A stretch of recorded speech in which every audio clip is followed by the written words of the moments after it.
Assalamualaikum warahmatullahi wabarakatuh. Ketemu lagi dengan saya Mr. Anhar di bab ke-7 kali ini. Untuk bagian kelima saya akan menjelaskan tentang funneling marketing versus flywheel marketing. Dua teknik marketing ini sementara viral-viralnya di Indonesia dan banyak digunakan oleh penjualan online maupun offline untuk meningkatkan kapasitas penjualan mereka dari hari ke hari. Yang pertama, tentang funneling marketing. Apa sih yang dimaksud dengan funneling marketing? Funneling marketing ini berasal dari sebuah kata bahasa Inggris yaitu funnel. Funnel itu artinya corong dalam bahasa Indonesia. Jadi ternyata yang namanya customer itu punya level-level tersendiri. Mereka baru bisa menjadi customer setelah melalui beberapa tahapan. Dalam funneling marketing setidaknya ada 3 tahapan yang biasa kita kenal. Yang pertama, bagian atasnya disebut dengan cold market, bagian tengahnya disebut dengan warm market, dan bagian bawahnya disebut dengan hot market. Apa yang dimaksud dengan cold market? Yaitu orang-orang yang mungkin baru tahu tentang produk kita tetapi belum beli, sekedar tahu. Atau bahkan ada juga orang-orang yang belum tahu sama sekali tentang produk kita tetapi bisa menjadi potensi prospek kita. Orang-orang cold market ini bisa saja adalah orang-orang yang berteman dengan kita di Facebook, berteman dengan kita di WA, berteman dengan kita di IG, atau subscriber kita di YouTube, tetapi belum tahu sekali lagi tentang apa produk atau jasa yang kita tawarkan secara detail dan mendalam. Tetapi mereka bisa menjadi prospek kita, punya kemampuan untuk membayar atau membeli, dan kemungkinan besar mau untuk menggunakan produk atau jasa kita. Di level kedua ada namanya warm market, yaitu market yang sudah lumayan hangat. Yang dimaksud di sini artinya mereka sudah teredukasi dengan baik, tapi belum closing mungkin.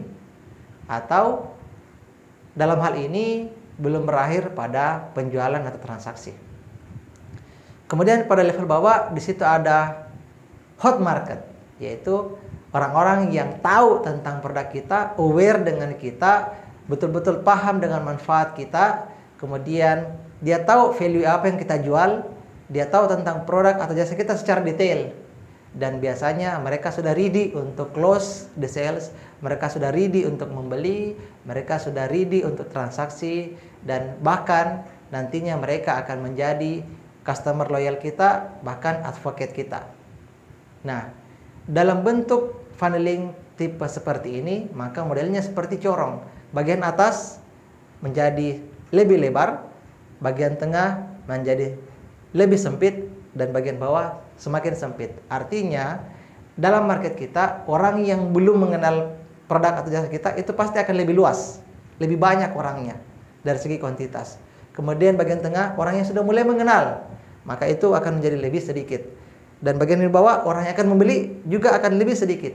Artinya semakin banyak kita memperkenalkan produk atau jasa kita kepada cold market, maka kemampuan closing kita untuk hot market maka akan semakin besar. Begitupun ketika jumlah secara kuantitas pada cold market itu sedikit, maka yakin saja jumlah untuk closing pada hot market juga sedikit. Maka dibutuhkan strategi, teknik, dan pendekatan-pendekatan yang harus kita lakukan untuk merubah dari cold market berubah menjadi hot market. Maka di situ ada proses marketing. Dari marketing akan berakhir kepada selling, selling akan berakhir kepada closing. Itulah setidaknya pengetahuan atau penggambaran sederhana tentang funneling marketing by Coach Dewa Eka Prayoga. Selanjutnya, dewasa ini juga berkembang strategi marketing baru yang juga lagi viral sekarang di Indonesia, yaitu disebut dengan flywheel marketing. Dalam flywheel marketing, customer bukan berada di titik paling bawah, bukan berada di ujung dari sebuah transaksi. Karena dalam flywheel marketing, customer justru berada di tengah-tengah. Mereka menjadi pusat dari aktivitas penjualan kita. Nah, dalam flywheel marketing dikenal ada 3 wow, yaitu yang pertama disebut dengan wow marketing, di mana kita berusaha untuk memperkenalkan produk atau jasa kita melalui promosi-promosi secara online maupun offline. Selanjutnya ada namanya wow sales, yaitu bagaimana kita closing dari orang yang telah mengenal produk kita atau jasa kita. Selanjutnya ada namanya wow service atau service excellent yang sangat luar biasa, di mana kita memberikan pelayanan yang terbaik dari produk atau jasa kita. Sehingga ketika wow service terjadi, customer menjadi sangat-sangat aware, customer menjadi setia, menjadi pelanggan atas produk atau jasa kita, maka selanjutnya mereka lah yang akan melakukan free marketing, free sales, dan free service atas produk atau jasa kita. Jadi, yang paling utama di sini adalah bagaimana kita membuat customer kita selanjutnya menjadi the next free marketer kita dan bisa menjadi advocate kita. Ini adalah bagian yang paling penting dalam flywheel marketing. Karena sejatinya sekali lagi adalah lebih mudah untuk mempertahankan atau lebih baik untuk mempertahankan satu customer setia ketimbang kita mencari 1000 customer baru setiap hari. Karena itu wasting time, akan menghabiskan banyak waktu, tenaga, biaya sekalipun.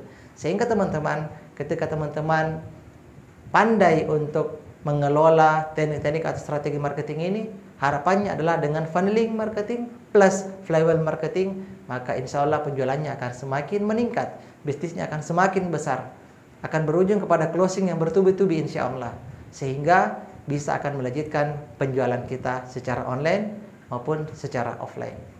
Nah, dengan pendekatan flywheel marketing dan funneling marketing ini cuma sekedar satu di antara berbagai macam strategi, teknik, dan metode dalam penjualan. Namun sejatinya, sekali lagi, perbaiki niat kita. Insya Allah dengan memperbaiki niat kita yang kami sajikan selama beberapa waktu ini dalam video e-course kali ini bisa bermanfaat untuk teman-teman sekalian. Beberapa tips, teknik, strategi, metode, dan trik yang kami sajikan ini cuma sekedar wasilah atau perantara untuk bisa teman-teman gunakan untuk mengembangkan penjualan masing-masing secara online maupun offline. Tetapi sekali lagi, keberhasilan itu akan kembali kepada keyakinan kita kepada Tuhan, sehingga semua itu akan kembali kepada ketawakalan kita dalam menyerahkan semua hasil usaha kita kepada Tuhan yang Maha Kuasa. Insya Allah ketika niat kita benar dan tujuan kita benar, maka apapun prosesnya akan terasa lebih menyenangkan dan membahagiakan.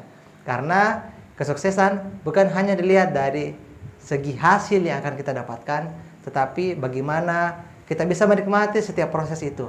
Dan kesuksesan tidak butuh terlalu banyak protes, karena sukses juga cuma butuh proses. So teman-teman, silakan dipraktekkan semua ilmu-ilmu, materi-materi, metode yang kami sajikan selama teman-teman mempelajari e-course ini, supaya teman-teman bisa betul-betul meningkatkan bisnisnya. Bukan cuma dari level startup, tapi diharapkan bisa menjadi grow up. Dari grow up bisa meningkat menjadi scale up.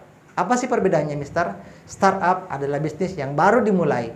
Biasanya kita fokus kepada omset, kita fokus kepada penjualan. Nah, kami berharap teman-teman yang mempraktekkan ilmu yang ada di video ini juga bisa meningkat ke level yang kedua, yaitu menjadi grow up. Apa sih itu grow up? Yaitu bisnis yang sudah berbicara tentang sistem dan tim. Jadi bisnisnya bisa berjalan meskipun pengusahanya atau penjualnya jalan-jalan. Tapi teman-teman, tentunya kita tidak berharap cuma sampai di situ. Karena kita berharap teman-teman bisa naik satu level lagi, yaitu di level yang terakhir yang disebut dengan scale up. Apa sih yang dimaksud dengan scale up? Yaitu bisnis yang bukan cuma bicara tentang sudah berjalan dengan baik dari segi sistem maupun tim, tapi juga akan berbicara tentang apa sih yang bisa kita investasikan. Bagaimana caranya kita mendapatkan modal dari para investor, dan bagaimana caranya kita meningkatkan untuk bisa menjadi cabang yang banyak atau bikin perusahaan yang jauh lebih besar daripada sebelumnya. Kita sudah berbicara tentang bagaimana kita menjual saham, bagaimana kita menjual goodwill, bagaimana kita menjual nama baik atau brand dari perusahaan kita.